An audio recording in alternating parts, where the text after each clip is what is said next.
Hi, my name is Cindy Davies. I'm a health and wellness instructor for the Emeritus Institute of Saddleback College.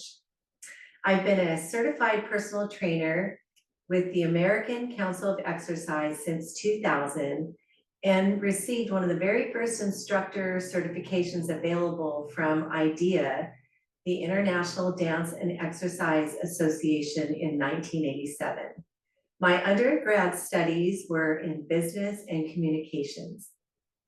I've been an emeritus instructor for 2 decades and have taught aerobics, strength training with the focus on functional movement, balance and mobility, and one-on-one personal training. I currently teach cardiovascular health, sequential stretching for postural alignment, balance and mobility, beginning chair movement, and a yoga style class called Concentration and Strength. What I love most about teaching is inspiring my students to enjoy moving their bodies, learning about health and wellness, and have fun while doing it.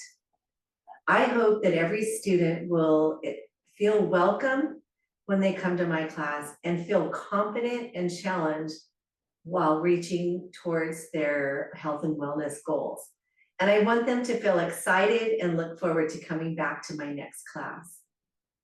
One of my favorite stories to share is about a student that attended one of my very first emeritus classes that I taught for 12 years. And now my dear friend Fran is approaching 106 years old.